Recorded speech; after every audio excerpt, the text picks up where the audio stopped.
আসসালামু আলাইকুম রহমতুল্লাহি ওবরাকাতুহু। আমাদের প্রিয় নবী হজরত মুহাম্মদ সাল্লাল্লাহু আলাইহি ওয়াসাল্লামের জীবনের শেষ মুহূর্তের ঘটনাটি প্রথম থেকে শেষ পর্যন্ত দেখে যাবেন, ঘটনাটি শুনে যাবেন। আপনাদের কাছে মাত্র 3 থেকে 4 মিনিট সময় চাচ্ছি, কেউ এড়িয়ে যাবেন না। আমাদের প্রিয় নবী হজরত মুহাম্মদ সাল্লাল্লাহু আলাইহি ওয়াসাল্লামের জীবনের শেষ মুহূর্ত চলছে।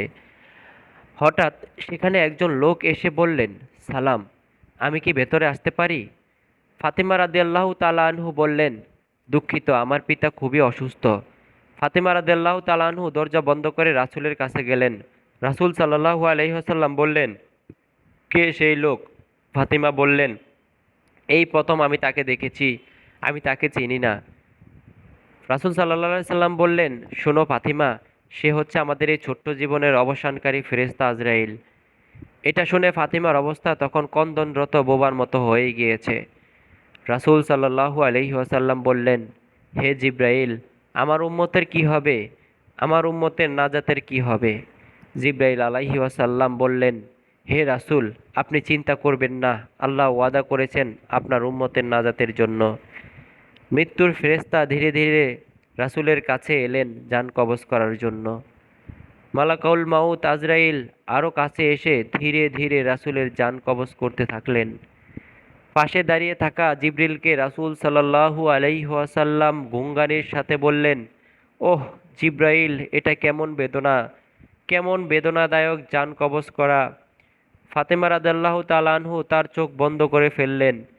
আলী রাদিয়াল্লাহু তাআলা আনহু তার দিকে উফুর হয়ে বসলেন। জিব্রাইল আলাইহি ওয়াসাল্লাম তার মুখটা উল্টো দিকে ফিরিয়ে নিলেন।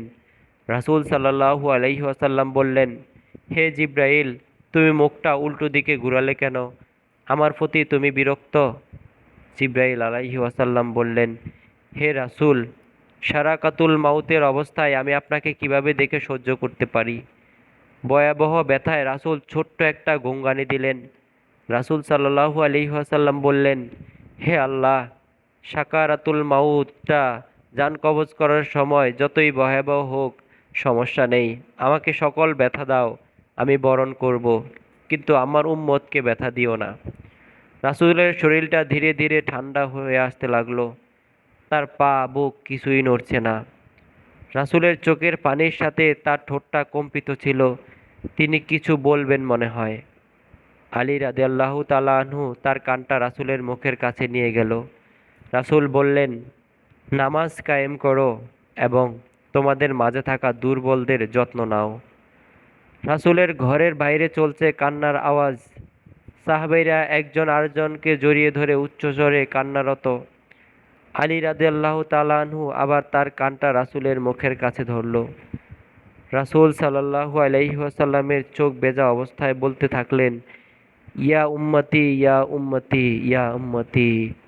আল্লাহ আমাদের সবার মাঝে বুঝ দান করুন। আমিন।